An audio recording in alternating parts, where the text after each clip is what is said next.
I was okay. The halftime results, down 1. When you consider the fact that they had 13 offensive rebounds in the first half. But our savior there was we only had 6 turnovers. So their second shot opportunities, we offset that a little bit by not turning the ball over. And we made some big shots. In the second half, we had 13 turnovers in the second half, which wound up totaling 19 for the game.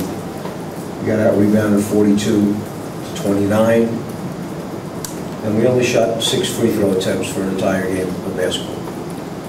So I'll let you figure that one out. Okay.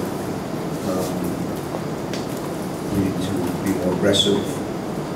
We need to take the ball to the basket stronger, and then maybe we'll get the opportunity to shoot free throws. Okay. Coach, what happened to Zeta? I'm sorry? What happened to Zeta?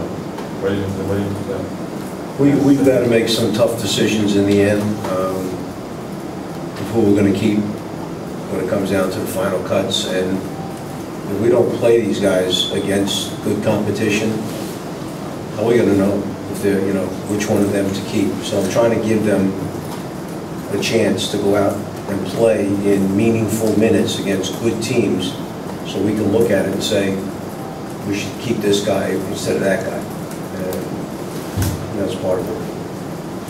Coach, what do you think about understanding on the court for the Lithuanian team between big guys and smaller guys? Talking about the Lithuanian team, the communication itself.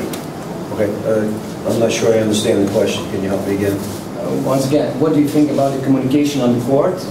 Talking about the Lithuanian national team between tall guys and smaller guys. I mean, point guards. About their team? Yeah, Lithuania.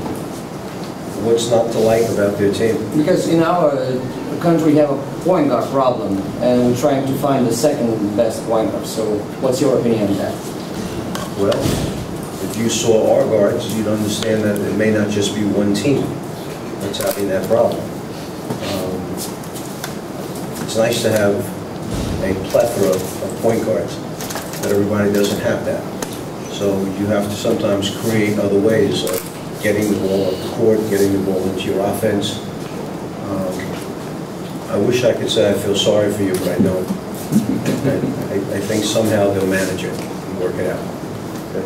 Coach, do you see some difficulties in preparation due to political situation in Ukraine?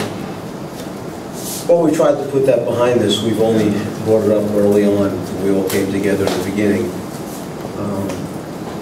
We have people on the team that have families that are involved in these areas that have been so dangerous. Mothers and fathers, relatives. We have players that have lost jobs now because their teams aren't going to play next year, so they have to go find jobs somewhere else, playing for other teams. So there are some concerns, but I think they've done a pretty good job of as much as they can. Obviously, I'm not with them when they're on the phones at night, talking to the people back there and finding out what went on today. But they come to work, they come to practice every day, and they work hard. I think they've done a good job of separating, what's going on there, with trying to zero in their focus and concentrate on what we're doing basketball-wise.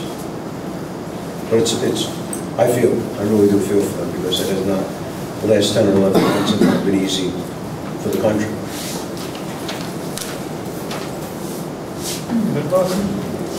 Anything else? Thank you very much. Good luck, everybody.